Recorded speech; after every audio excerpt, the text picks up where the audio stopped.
खेल के मैदान से मैं आपका खैर मकदम मैं हूँ हुमायूं, और एक खिलाड़ी टेस्ट क्रिकेट में आता है, कहते हैं कि mad max of cricket, Mel Gibson की फिल्म थी मैड मैक्स।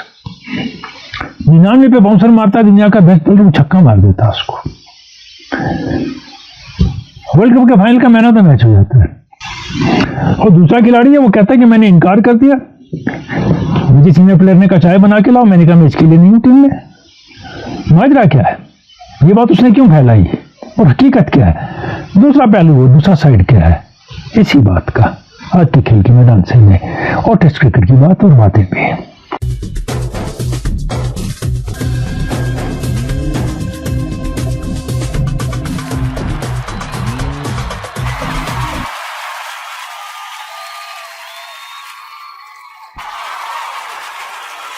इंडिया और पाकिस्तान का अगला टेस्ट, पिछले में हार हुई, इंडिया अनएक्सपेक्टेडली बुरी तरह हारा, लेकिन जो बैटिंग लेके इंडिया गया था वो पहले भी मैंने बात की काफी मैच्योर थी, और ये नहीं सोचा था कि न्यूट्रल वे बैटिंग चलेगी या नहीं। बॉलिंग में कहा कि हमारी बॉलिंग अच्छी है, आईपीएल में हमारे बॉलिंग अच्छी बॉलिंग करते हैं प्लेयर, वनडे में करते हैं, लेकिन टेस्ट में सिर्फ बुमराह साबित हुए कि वो बॉलिंग कर सकते हैं, बाकी फास्ट बॉलर नहीं है। और अगला टेस्ट है, इंडियन टीम में चेंजेस होंगे डेफिनेटली, क्या जायसवाल खेलेंगे या नहीं, रिप्लेसमेंट है नहीं, ये भी सोचना है। जडेजा आएंगे अश्विन की जगह, शार्दुल ठाकुर और प्रसिद्ध के बारे में भी सोचना है। शार्दुल ठाकुर को एज इंश्योरेंस पॉलिसी खिलाया जाता है, बैटिंग करेंगे बॉलिंग भी कर लेंगे। ये जो थोड़े थोड़े प्लेयर होते हैं बिट्स एंड पीसेस, ये किसी हद तक सपोर्टिव रोल में T20 और वनडे में चल जाते हैं, वनडे में पिट जाते हैं वैसे थोड़े बहुत, टेस्ट में नहीं चलते। एक चीज का माहिर होना बहुत जरूरी है, तो बहुत सोचना है इंडियन टीम को, क्योंकि जो हार हुई है वो बहुत बुरी तरह से हुई, आधे दिन में टीम समझ गई और 11 में से 9 खिलाड़ी डबल फिगर्स में नहीं गए इनिंग में। तो अगले विकेट में भी बाउंस चाहेगा, साउथ अफ्रीका हो, कोटजे नहीं खेलेंगे, एनगिरी हो सकता है आ जाए उनकी जगह, बूमा नहीं खेलेंगे, एक नया बैट्समैन आएगा, और ज्यादा चेंजेस दिखते नहीं है मुझे। अब देखना विकेट कैसा है, महाराज आते हैं टीम में, तो विकेट ऐसा ही होगा, चांसेस ये हैं, क्योंकि स्पीड से ज्यादा बाउंस ने इंडियन प्लेयर्स को परेशान किया है। अब साउथ अफ्रीका की हालत हम कहते हैं बहुत अच्छी है, बॉलिंग बहुत अच्छी है, बैटिंग की हालत उनकी भी सही नहीं है। पिछला मैच ले लें, हेलगार ने ही किया जो किया, और बाद में आके जंसन ने किया, बाकी बैटिंग तो नहीं चली। कुछ सवाल आते हैं इस सीरीज के हवाले से, आपकी मेल में पहले वो लेंगे और उसके बाद पाकिस्तान के मैच की बात भी करेंगे, और मेल और भी है, क्विज भी है। दारूफ का मेल सीरीज के हवाले से एक सवाल उनका है कि इंडिया का पहला चांस था कि साउथ अफ्रीका में टेस्ट सीरीज जीतें, लेकिन पहला टेस्ट हारा, आप ज़्यादा से ज़्यादा ड्रॉ हो सकती है, जीत नहीं सकते हैं सीरीज। 2 मैच की सीरीज में कोई सेंस नहीं बनती है, आपका क्या कहना है? मैंने पिछले कई सालों से कह रहा हूँ 2 मैच की सीरीज में सेंस नहीं बनती, कमबैक का कोई चांस नहीं रहता। एक टेस्ट हारा आपने या एक ने जीता, तो हारने वाली टीम सीरीज जीत नहीं सकती है, जीतने वाली टेस्ट सीरीज हार नहीं सकती है, ड्रॉ होगी। ये इशू एक है, और ये आईसीसी टेस्ट चैंपियनशिप ऐसे ही चलती है। एक और आपकी ऑब्जर्वेशन है, आप कहते हैं 19 दिसंबर को आईपीएल का ऑक्शन था और वहाँ मैच चल रहा था, दूसरा वनडे इंडिया और साउथ अफ्रीका का, और हेडन और मंजरेकर और सारे कमेंटेटर सारे टाइम में ऑक्शन में किसको कितना पैसा मिला, क्या हुआ, किस टीम ने किसको लिया वगैरह वो बात कर रहे थे, ऑनगोइंग मैच का जिक्र ही नहीं था। तो आईपीएल का इम्पैक्ट इतना हो गया है इंटरनेशनल मैचेस पे कि अब कमेंटेटर भी मैच सामने है उसकी बात नहीं करते हैं, आईपीएल की बात कर रहे हैं। उनकी मजबूरी है, हेडन और बाकी मंजरेकर को यहाँ आईपीएल में भी कॉन्ट्रैक्ट लेना है, एक मजबूरी। दूसरी, आईपीएल में फ्रेंचाइजी का पैसा लगा है और फ्रेंचाइजी को सपोर्ट कर रहे हैं। एक एक फ्रेंचाइजी की शर्ट पे आप देखेंगे और बाकी चीजें देखेंगे 10-10 स्पॉन्सर, वो सारे के सारे चाहते हैं कि बीसीसीआई से कह के सारे टाइम हमारी बात हो, we are investing in your board, अगर बात नहीं करोगे हम नहीं छोड़ेंगे आपको बोलना है हमारे बारे में, और दे मीन इट, वो बात करवाते हैं। और यही मामला है कि इनको आईपीएल की बात करनी है, कोई करे ना करें, मामला पैसे का है वहाँ, और वो पैसा खर्च रहे हैं, वो उसका पूरा हिसाब लेंगे। जैसे जब फिल्मों में कॉर्पोरेट्स आ गए इंडिया में, तो उन्होंने कहा कहानी वानी को मारो गोली, अब जो फिल्म पैसा लाएगी उसमें कुछ भी ना हो, पैसा आता है कि नहीं आता है, वही हाल क्रिकेट का हो गया है। क्वालिटी हो ना हो, आपकी टीम जीते या ना जीते, लेकिन हम डाल रहे हैं पैसा, वापस क्या दे रहे हो, हमें उसके बदले हमें वो चाहिए। तो यही हो गया है, इसीलिए वो वही बातें करते रहे सारे टाइम, IPL वगैरह वगैरह। यहाँ प्लेयर्स भी हैं बहुत, जैसे इंडियन टीम में एक ही प्लेयर खेलता है, बाकी कोई प्लेयर नहीं खेलता है। जो आप देखें जो चैनल्स हैं उनके अपने जो ऐड हैं, जो अपनी प्रमोशन है, बाकी उनकी बातें, सिर्फ उसी का जिक्र, उसी का जिक्र, उसी का जिक्र, क्योंकि उस पर पैसा बहुत लगा है कॉर्पोरेट का, तो वो आपको छोड़ेंगे नहीं, आपको करना पड़ेगा। जावेद भट्ट का सवाल है, ये 2 टेस्ट मैचेस का इकट्ठे कर रहे हैं, कहते हैं कि आपको क्या लगता है कि सेंचुरियन का विकेट जो था MCG से डिफिकल्ट था? पहले कंपैरिजन इम्पीरियल है और मेरे ख्याल में कोई रैशनल भी नहीं है। अब आपने कहा है तो सेंचुरियन में कितनी सेंचुरियां बनी? एक तकरीबन 200 और 100 की। MCG में कितनी सेंचुरी बनी? कोई नहीं। सेंचुरियन में हाईएस्ट स्कोर कितना हो गया इनिंग का? 400 से ऊपर। MCG में तो मुश्किल से 300 बने एक इनिंग में। तो विकेट डिफिकल्ट कैसे था? सेंचुरियन का ज़्यादा, बाउंस ज़्यादा था, आप कह रहे हैं, लेकिन रिजल्ट तो वो नहीं बताता है। एक जगह इनिंग्स डिफीट लग गई, आप इसलिए कह रहे होंगे क्योंकि एक टीम ने बहुत बुरा खेला, इसलिए। हाँ, कंडीशन डिफरेंट है, एनवायरनमेंट डिफरेंट है, अपोजिशन डिफरेंट है, अप्रोच डिफरेंट है, ये कंपेयर नहीं हो सकते दोनों। उधर उनके लिए वही विकेट डिफिकल्ट था, इनके लिए यही विकेट डिफिकल्ट था बैट्समैन के लिए, क्योंकि अगर ज़रा सी मूवमेंट हो, ज़रा सा टर्न हो, फिर हम कहते हैं विकेट खराब है, क्योंकि आज के बैट्समैन नहीं टिक पाते। मलिक शबीर कहते हैं कि cricket is game of glorious uncertainties. लगा 5 दिन इंडिया का मैच चलेगा, तीसरे दिन सिमट गया। सही कह रहे हैं आप। और India will crumble so fast, nobody had thought of it. Naik Shiraz Ahmed ये कहते हैं कि आपको लगता है जायसवाल, ठाकुर, गिल और प्रसिद्ध कृष्णा है टेस्ट क्रिकेट डिजर्व करते हैं खेलना साउथ अफ्रीका में?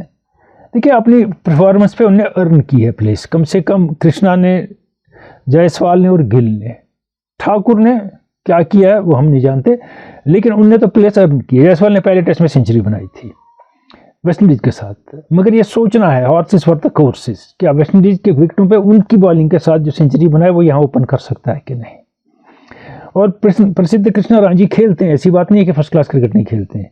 बाकी इंडियन प्लेयर्स का मसला है फर्स्ट क्लास क्रिकेट नहीं खेलते हैं, तो इसलिए उनको आनी चाहिए थी बॉलिंग करनी, लेकिन वो केक भी लेंथ नहीं पकड़ पाए। वो जो बाउंस हो रही थी बॉल, उनको समझ नहीं आया मैं कहाँ बॉल फेंकूँ, और पूरे मैच में जो एक इनिंग में बॉलिंग की उनको कोई समझा भी नहीं पाया, जिसको वो एग्जीक्यूट करते अच्छी तरह।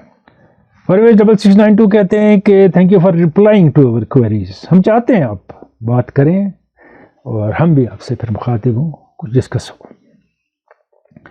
मीर जावेद कहते हैं usually Pakistan has performed better in England and India better in Australia.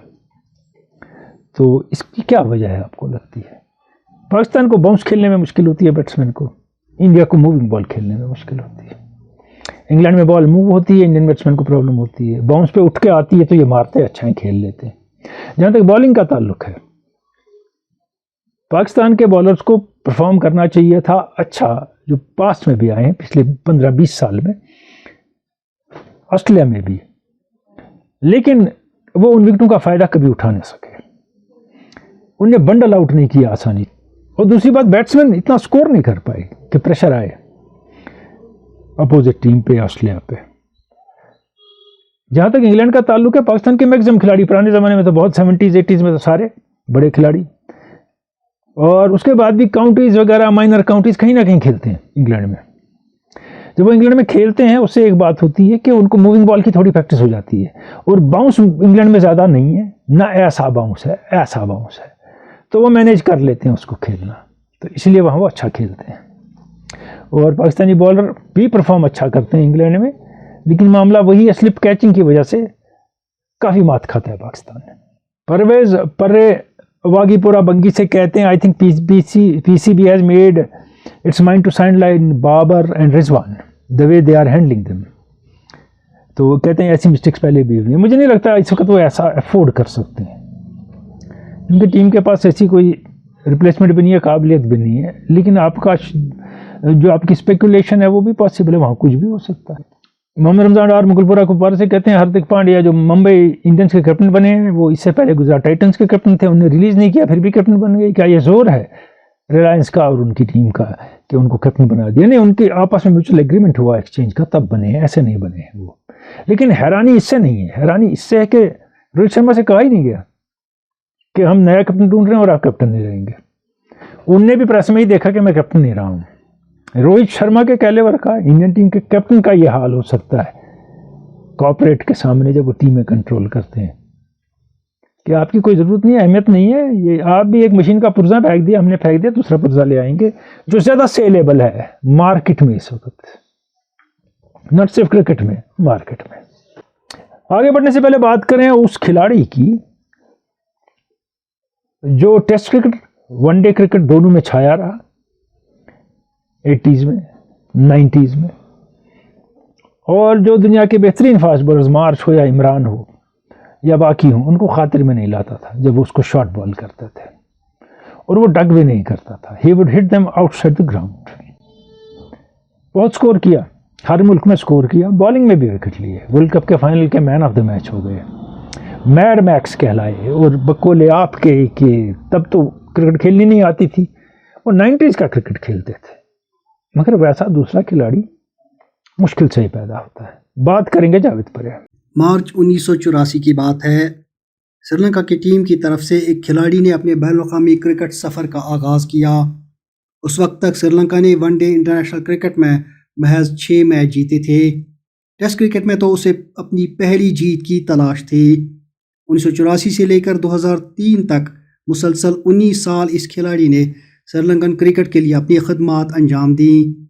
2003 में जब ये खिलाड़ी क्रिकेट से रिटायर हुए तो श्रीलंका ने 178 वनडे इंटरनेशनल मैचेस और 32 टेस्ट मैचेस जीत लिए थे। इतना ही नहीं, इसी अरसे में लंकन टीम 1996 में क्रिकेट की आलमी चैंपियन भी बनी। यह अजीम क्रिकेटर कोई और नहीं, देशबंधु पिनादुवागे अरविंदा डिसिल्वा हैं।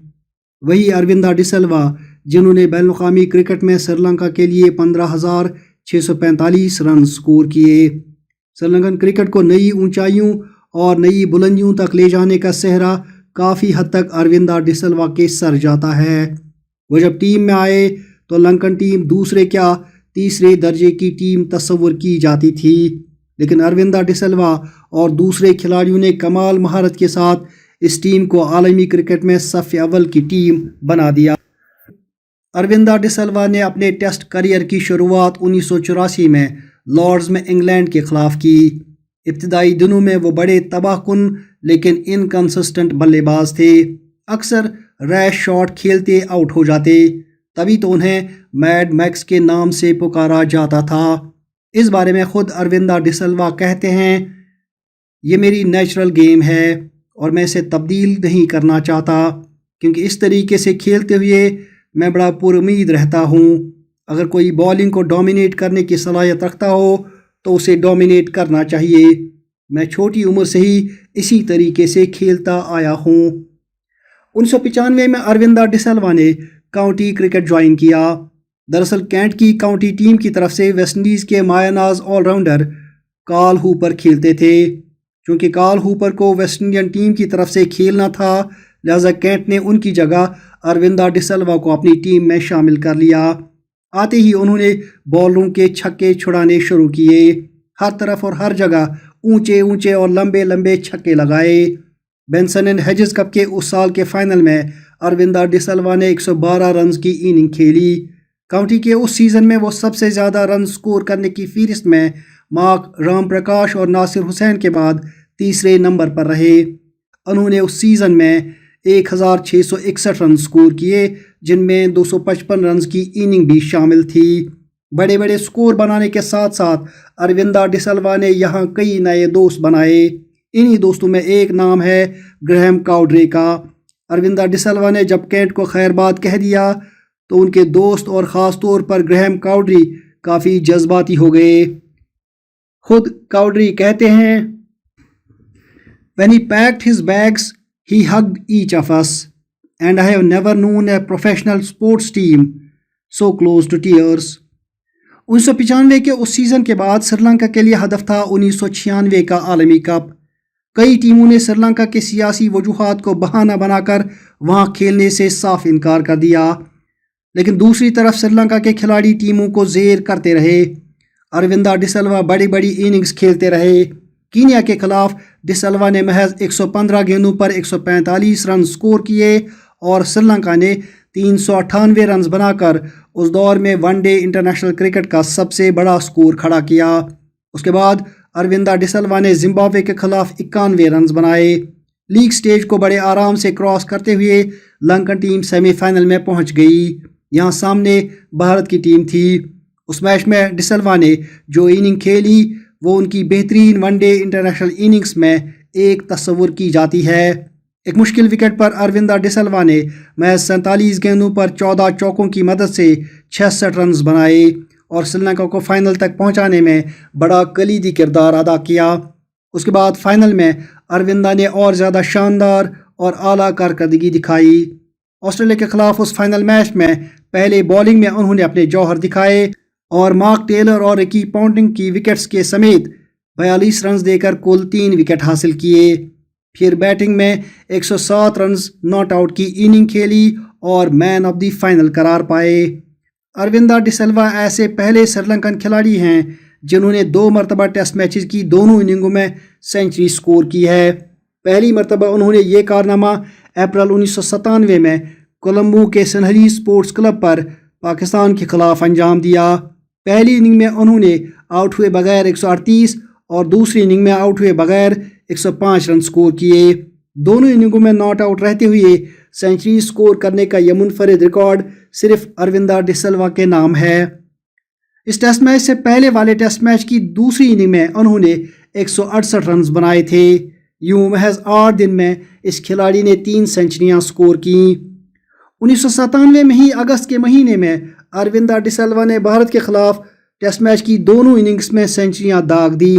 कुल मिलाकर उस साल उन्होंने 76.25 की उम्दा औसत से 11 टेस्ट मैचेस में 7 सेंचुरियों और 2 निस्फ सेंचुरियों की मदद से 1220 रन स्कोर किए।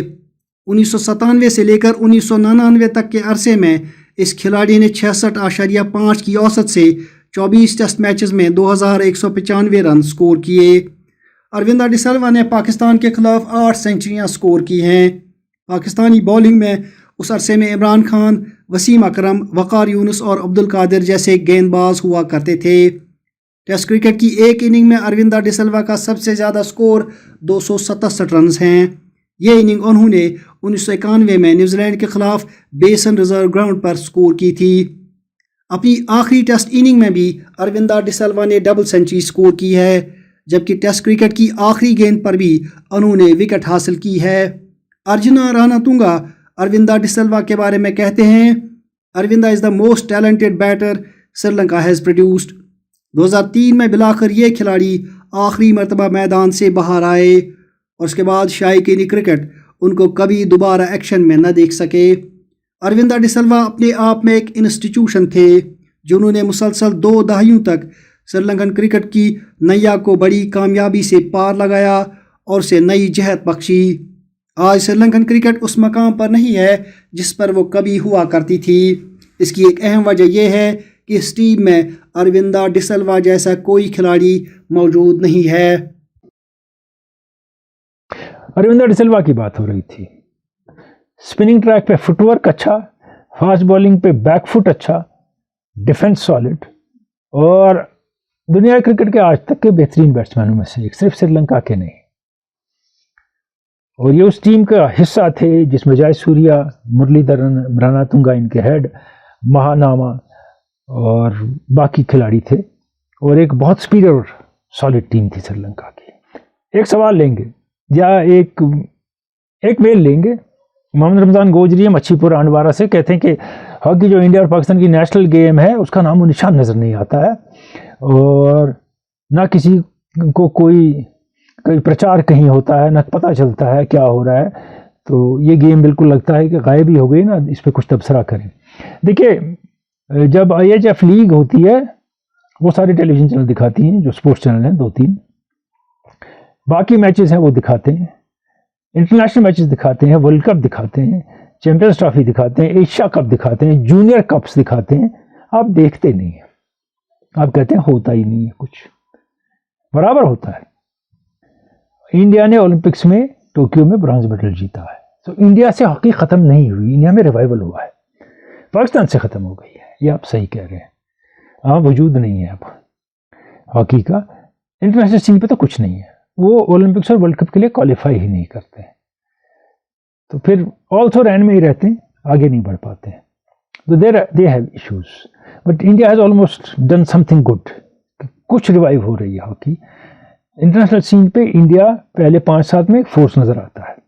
जावेद परे का है आगे मेल, और ये कहते हैं bowling has done good irrespective of limited resources, but fielders really let them down, the Pakistan team. Once again an exemplary and top class analysis by you. Thank you very much for that. ये match के बाद और 2 match जो हुए थे, और सही है, बॉलिंग में लिमिटेड रिसोर्सेज हैं इस सेंस में कि नसीम शाह नहीं है टॉप बॉलर में, हारिस रऊफ नहीं है, कुछ और मामले हैं, फिटनेस के बहुत बॉलर में पाकिस्तान की, लेकिन फिर भी they came very close in Melbourne, बस कैच ने मार दिया उनको, जो उन्हें कैचेस छोड़ा। यूजर बीएन कहते हैं fielding should be first preference of any cricketer. आप सही कर रहे हैं, what do you think about it sir? देखिए, फील्डिंग जो है वो मस्ट है, उसमें कोई ऑप्शन नहीं है।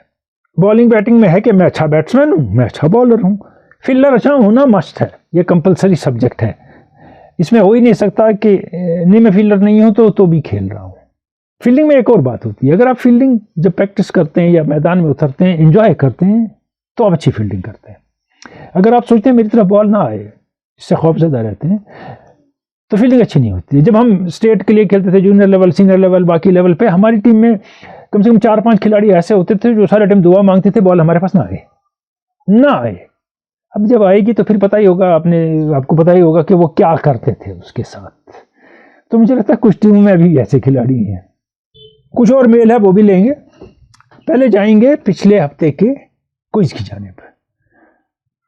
हमने आपसे पूछा था, एक फिल्म है, फीचर फिल्म हॉलीवुड की है, उसमें क्लाइमैक्स में पहले रिवर्स किक या बाइसिकल किक से गोल करते हैं। ये फिल्म है एस्केप टू विक्ट्री, काशी में आई थी, बहुत खूबसूरत फिल्म है। इसमें बहुत बड़े प्लेयर हैं, बॉबी मूर भी हैं, आर्डिलिस भी हैं, कई और खिलाड़ी हैं, आयरलैंड की तकरीबन पूरी टीम है इसमें।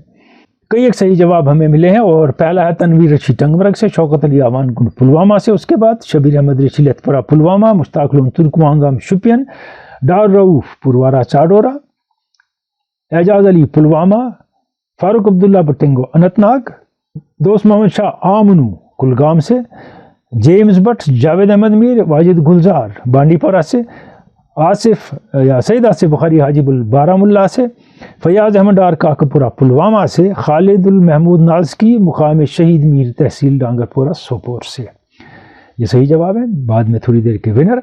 और पहले अब बात करते हैं पाकिस्तान के मैच की, कि पाकिस्तान दूसरा टेस्ट खेलेगा, वो कुछ चेंजेस होंगे टीम में। हो सकता है, मैं कहता हूँ कि इमाम को रेस्ट दिया जाए, सब खिलाया जाए, खिलाए नए प्लेयर को, इसमें क्या है, 20 साल का है तो क्या है। पाकिस्तान मशहूर था 17, 16, 15 साल के प्लेयरों को खिलाने के लिए, तो अब 30 के बाद खिलाते हैं, तो खिलाना चाहिए उनको। फास्ट बॉलिंग में अभी अफवाह यह है कि शाहीन शाह अफरीदी नहीं खेलेंगे, मुझे नहीं पता ये अफवाह है कि सही है। हारिस रऊफ ने टीम को ज्वाइन किया है, लेकिन क्या वो इनिंग में 15, 20, 25 ओवर कर सकते हैं, क्योंकि वो 10 ओवर में भी मुश्किल नज़र आई उनकी बॉलिंग, 4 ओवर के खिलाड़ी रह गए हैं, ये उनको देखना होगा। और एक सिडनी में रेगुलर स्पिनर का खेलना बहुत ज़रूरी है, उनकी टीम में एक रेगुलर स्पिनर को खेलना है, और इसलिए कि वहाँ थोड़ा लो है, बाउंस है और स्पिनर परचेज लेता है विकेट से, ऐसी बात नहीं है। तो पाकिस्तान को सोचना होगा कि किसको खिलाएं, कहाँ खिलाएं, वो बाहर ऑप्शन इतने हैं नहीं उनके पास। और ऑस्ट्रेलिया भी जानता है Pakistan came very close at Melbourne, और they can upstage them by playing positive cricket. Positive cricket की बात की, ज़हीर अब्बास ऑफिशियल का मेल है, Shan Masood looking positive after having captaincy at least in the batting. सही कह रहे हैं कि पॉजिटिव बैटिंग कर रहे हैं, विद इंटेंट बैटिंग कर रहे हैं, लेकिन लंबी करनी है, 50 रन से खुश नहीं होना है, आगे भी जाना है, 50 के बाद विकेट नहीं दे देना है, मेरी पोजीशन सिक्योर है। कहते हैं sir thank you for your much needed analysis of both the test matches, बहुत बहुत शुक्रिया आपका। आरिफ हुसैन कहते हैं Pakistan has never been a good fielding side, but this time around problems are plenty, no bowler could rattle the batsman with pace or clean the tail. No quality spinner to add to the variety. Bowling is one dimensional and to top it all, fielding is very bad and they are paying heavily. जहाँ आपने कहा हर वक्त बुरी fielding रही, नहीं हर वक्त नहीं थी, कभी अच्छे फील्डर भी इनकी टीम में बहुत थे और अच्छी फील्डिंग भी की है। और एक अजीब बात है, एक मैच में ये इम्पॉसिबल कैच पकड़ेंगे और सारे अच्छी फील्डिंग करेंगे और दूसरे में वही आदमी 5 कैच छोड़ेंगे मिलके, अच्छे फील्डर। कंसिस्टेंसी की कमी है फील्डिंग में। जहाँ तक अपने बॉलिंग में कहा स्पीड नहीं है, ये पहली पाकिस्तानी टीम है साल में जो 150 की स्पीड का कोई बॉलर नहीं है, लेकिन सिर्फ स्पीड से काम नहीं चलता, ऑफ द विकेट मूवमेंट होनी चाहिए, एयर में मूवमेंट होनी चाहिए, तब बैट्समैन होते हैं आउट। सिर्फ पेस वाले फिरते हैं, उससे काम नहीं चलता। और टेल का मसला ये, you get excited against the tail, अभी गया, आप अपनी नॉर्मल बॉलिंग भूल जाते हैं। आप उसको बैट्समैन की तरह बॉल करें, खिलाएं जैसे बैट्समैन को खिलाते हैं, ऑफ के बाहर मूव हो रहे हो, वो दे देगा, उसमें पेशेंस नहीं है बैट्समैन की। हम कहते हैं नहीं हर बॉल पे आउट होगा, वो ट्राई करते हैं, ये इशू है। ये कहते हैं पाकिस्तान को एक तरीका ढूंढना चाहिए, 300 से पहले ऑस्ट्रेलिया को आउट करना चाहिए, उसके बाद पॉजिटिव इंटेंट से तेज स्कोरिंग करनी चाहिए। और या तो अगर वो ये ना करें तो इस फ़ायदा कुछ नहीं होता है कि वो इनमेमोरेबल ऑफ डिलीवरीज खेल के रन तो कुछ बनाते नहीं है, टीम आगे बढ़ती नहीं है। और ये मैं तो कई सालों से कह रहा हूँ बहुत टीमों के बारे में, तो ये आपका कहना सही है। परवेज कहते हैं Pak fought well but the repetition of old story dropping catches continued. ये आप सही कह रहे हैं, मगर कहते हैं India was beaten down and out by South Africa, ये भी सही है। I was expecting a good fight but I guess Gill, Iyer, Jaiswal are playing T20 technique. Iyer played very well in the first inning. हाँ, गिल जल्दी में खेल रहे हैं, आप सही कह रहे हैं। और जायसवाल को वैसा ही खेलना आता है, अब जो नॉर्मल विकेटें हैं उन पे ये नहीं सोचा गया इन विकेटों पे कुछ और चाहिए। दे प्ले विद, या क्या कहें, they play with hard hands right now, it doesn't look they are good replacement for Rahane and Pujara. देखिए हार्ड हैंड से तो सुरेश अय्यर नहीं खेलते हैं, बड़ा फ्लूइड है उनका स्टांस भी, बैटिंग भी उनकी है। और जो जिस तरह बैट्समैन आउट हुए ना, ऐसे वो मैग्नेट की तरह बैठ जाता है उस बॉल पे, थोड़ी जो उठे ही हूँ। और इंडियन प्लेयर्स का जाता रहा, इनको नहीं समझ आया हम आगे जाएं पीछे जाएं बॉल छोड़ दें, दे वर रैटेड बेसिकली। और उसमें सॉफ्ट हैंड या हार्ड होते तो भी कैच हो जाता, क्योंकि बैट अजीब से एंगल पे यूं था। तो मगर ये मैनेजमेंट भी जाती है, प्लेयर भी जानता है कहाँ कितने सॉफ्ट हैंड से खेलना है, कितने हार्ड हैंड से खेलना है, ये सब पे बराबर लागू नहीं होता। और रहाने की कई जगह बन सकती थी, टूर पे अच्छा खेलते हैं, इन विकेटों पे अच्छा खेला है। पिछली बार कोहली ने 2 टेस्ट में उनको बाहर बिठाया अनयूजुअली, पता नहीं क्यों। तीसरे में खिलाया, उनने स्कोर किया, शमी ने विकेट लिया, इंडिया टेस्ट जीत गया। पुजारा का काम हो चुका था। आगे कहते हैं सरफराज खान के बारे में शायद कह रहे हैं कि उसको अब क्या करना है अपने आप को साबित करने के लिए, इस टूर पे उनको न खिलाया जाए तो बेहतर ही है। इंडियन कंडीशंस में खेलते हैं लोग, डेब्यू वेस्ट इंडीज़ में डेब्यू करते हैं, अच्छी जगह करते हैं, बांग्लादेश जाके डेब्यू करते हैं, रन बनाते हैं।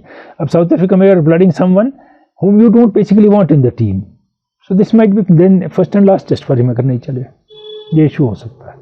मुंजर हक कहते हैं शान मसूद की टीम में जगह नहीं है, लेकिन कैप्टन बनाए गए, Wahab Riaz etcetera unexpected PCB management की क्या वजह है। मुंजर हक ख्वाजा मजगाम हंदवारा से, देखिए आप रन बना रहे हैं, उससे उनकी कैप्टनशिप में भी कॉन्फिडेंस आएगा। Maybe he has potential to be a good captain, ये पॉसिबिलिटी होती है आदमी में। और पीसीबी मैनेजमेंट की आपने बात कही, जब तक ये आप तक वीडियो पहुंचेगा पता है कोई और भी हो सकता है मैनेजमेंट में, वहाँ रोज आते जाते हैं लोग। बशीर मलिक कहते हैं Rizwan was not out, very poor umpiring. आगे यूजर बी एन कहते हैं कि what about Rizwan dismissal, do you think he was out, what's your से या what do you think about it. I am totally surprised and baffled.